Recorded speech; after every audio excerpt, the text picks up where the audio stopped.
आज का जो टॉपिक रहेगा वो रहेगा पाउलीज एक्सक्लूजन प्रिंसिपल और पाउलीज एक्सक्लूजन रूल, ये भी हम इसको बोल सकते हैं। सो गाइज, अभी तक हमने क्वांटम नंबर सारे फिनिश कर लिए। अपने प्रीवियस वीडियो में मैं आपको बता चुका हूँ कि चारों क्वांटम नंबर प्रिंसिपल होता है एन से डिनोट करते हैं, एजीमुथल एल और स्मॉल लेटर रहेंगे सारे, और तुम्हारा मैग्नेटिक रहता है स्मॉल एम से डिनोट करते हैं। देन स्पिन क्वांटम नंबर होता है वो स्मॉल एस से डिनोट किया जाता है। चारों क्वांटम नंबर हमें शेल नंबर से लेके और इलेक्ट्रॉन के स्पिन तक की सारी जानकारी देते हैं कि एन बताएगा शेल कितनी होंगी, एल बताएगा सब शेल कौन कौन सी होंगी, एम बताएगा ऑर्बिटल कितने होंगे और एस बताएगा कि स्पिन कौन सी होगी। Clear guys? सो किसी भी एटम में जो इलेक्ट्रॉन है वो इन चारों पे बेस्ड रहता है। इन चारों क्वांटम नंबर की कुछ ना कुछ वैल्यू उसकी वैल्यू होती है, उसके लिए कोई कुछ ना कुछ इन चारों की वैल्यू होती है। Clear guys? सो 1925 में एक साइंटिस्ट आए मिस्टर पाउली, उन्होंने अपना एक रूल दिया, एक स्टेटमेंट दिया। इन्होंने बोला कि जो चारों क्वांटम नंबर हैं उनकी जो वैल्यू है, अगर किसी भी एक इलेक्ट्रॉन के लिए वैल्यू को देखें तो वो कभी भी चारों की सेम वैल्यू नहीं आएगी। मतलब 1 1 1 1 आ जाए चारों की, या फिर 0 0 0 0 आ जाए, 3 3 3 3 आ जाए, ऐसा कभी भी नहीं होगा। वैल्यू हमेशा चारों की सेम नहीं आएगी। दो की सेम आ सकती है, तीन की सेम आ जाए, लेकिन चारों की नहीं आएगी। Clear guys? उसने ये नहीं बोला कि दो की भी सेम नहीं आएगी, उसने बोला चारों की सेम नहीं आएगी। तीन की सेम आ गई, एक की नहीं आई, ठीक है, वो सेटिस्फाई कर गया। Clear guys? So no two electron in an atom can have same value of all four quantum number। ठीक है?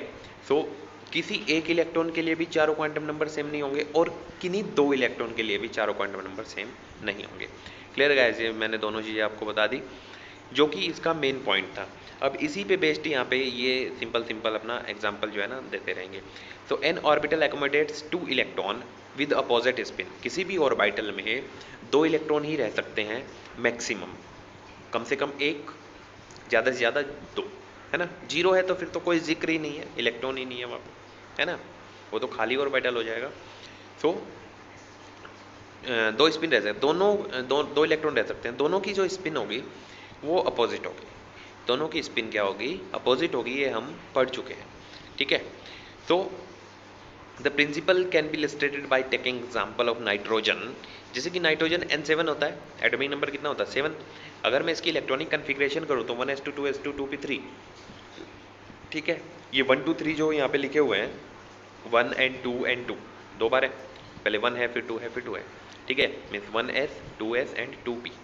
ये जो 1 2 है ये है शेल नंबर। ये जो small s and small p है ये है सब शेल। ठीक है, अब ऑर्बिटल हम दिखाएंगे इसके नीचे। 1s का एक ऑर्बिटल, ठीक है, उसमें दो जो स्क्वायर ये लिखा हुआ है इसको स्क्वायर नहीं बोलते, इसको सिंपल बोलते हैं 1s2 2s2 2p3। ठीक है, इस टाइप से बोला जाता है। तो ये जो स्क्वायर टाइप में लिखा हुआ है ये मतलब नंबर ऑफ इलेक्ट्रॉन शो कर रहा है। तो एस ऑर्बिटल में, एस सब शेल में कितने इलेक्ट्रॉन है? 2। Clear guys? S sub shell में 2 इलेक्ट्रॉन्स है। और एस सब शेल में कितने ऑर्बिटल होते हैं? सिंगल ऑर्बिटल होता है, उसमें 2 इलेक्ट्रॉन रह सकते हैं। बिल्कुल सही बात है। 2s में भी 2 इलेक्ट्रॉन है, 2 ही रह सकते हैं। 2p3 इसमें 6 इलेक्ट्रॉन रह सकते हैं, 3 हैं। तो सिंगल हमने फिल कर दिया। यही तरीका है, हमें स्टार्टिंग से पेयर नहीं करना, ये भी रूल आएगा अभी। सो प्रिंसिपल क्वांटम नंबर देखते हैं। जो फर्स्ट है 1s2 के लिए 1, 2s2 के लिए 2 और 2p3 के लिए जो वैल्यू होगी वो भी 2 होगी। प्रिंसिपल की वैल्यू जो होती है वो सेल नंबर पे डिपेंड करती है। Clear guys? Azimuthal quantum number depend करता है n की वैल्यू पे। अगर n की वैल्यू 1 है तो l की वैल्यू होगी 0। n की वैल्यू अगर 2 है तो l की वैल्यू होगी 0 and 1। ये देखिए 0 and 1 1 1। ठीक है, ये पर ऑर्बिटल वैल्यू यहाँ पे शो किया है, इसलिए 222 लिखा है, 111 लिखा है। मैग्नेटिक क्वांटम नंबर, इसकी वैल्यू डिपेंड करती है l पे। ये plus minus l included 0 and plus l तक जाता है। Clear guys? तो 0 तो 0 0, फिर से 0 तो 0 0। अब 1 है तो 1 की वैल्यू यहाँ पे होंगी 3 वैल्यू कौन कौन सी आएंगी? +1 0 -1 या -1 0 +1, इस टाइप से बोल लो।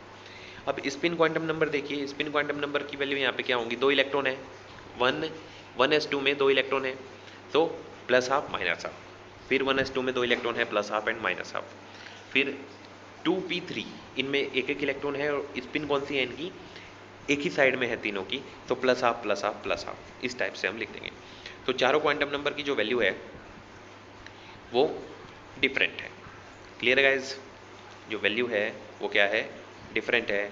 देखिए सिमिलर कहीं पे भी नहीं है, किसी भी इलेक्ट्रॉन के लिए भी सिमिलर नहीं है। Out of 7 electron no two have same value of all 4 quantum numbers. ये देखिए है ना, मैच कर लीजिए, किसी भी इलेक्ट्रॉन के लिए सेम वैल्यू नहीं है।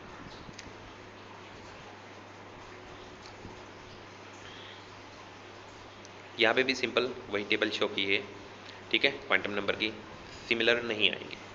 क्लियर गाइस, कंक्लूजन देखते हैं। The maximum capacity of a main energy cell is equal to 2n square. तो maximum electron can have in any shell any orbit is equal to 2n square, और ये भी कुछ shell के लिए applicable है, उसके बाद ये एप्लीकेबल नहीं रहेगा।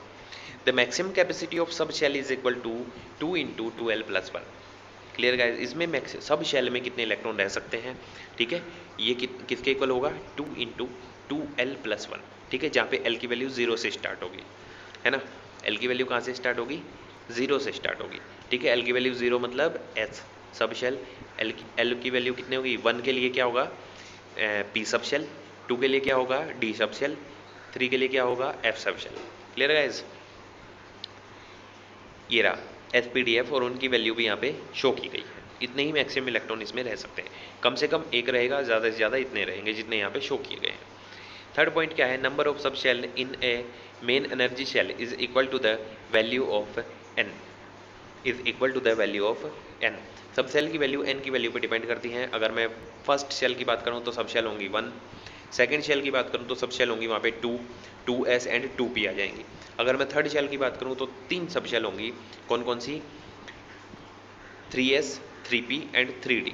अगर मैं कहाँ पे फोर्थ शेल की बात करूँ तो सब शेल हो जाएंगी 4, SPDF। क्लियर गाइस, ये यहाँ पे गिवन है। Number of orbital in a main energy shell is equal to n square, ये मैं पहले बता चुका हूँ, n स्क्वायर के इक्वल, लेकिन can not more than 16 orbital, ठीक है, n स्क्वायर के इक्वल होगा लेकिन 16 ऑर्बिटल से ज़्यादा नहीं होगा। 1 orbital can not have more than 2 electron, 2 electron से ज़्यादा किसी भी ऑर्बिटल में नहीं आ सकता। If 2 electron are present their spin should be in opposite direction, ठीक है, अगर 2 इलेक्ट्रॉन वहाँ पे प्रेजेंट हैं तो उनकी स्पिन जो होगी वो अपोजिट डायरेक्शन में होगी, उनकी स्पिन सेम डायरेक्शन में नहीं होगी। So this is the Pauli exclusion rule, जो कि होता है finish. Clear guys, I hope आपको क्लियर हो गया होगा। अगर कोई डाउट है तो आप कमेंट सेक्शन में मुझसे पूछ सकते हैं, मैं आंसर जरूर करूँगा। क्लियर गाइज, सो पढ़ते रहिए, आगे बढ़ते रहिए। सो गाइज, मिलते हैं नेक्स्ट वीडियो में कुछ नए पॉइंट्स के साथ, कुछ नए फैक्ट्स के साथ। तब तक के लिए गाइज पढ़ते रहें, आगे बढ़ते रहें।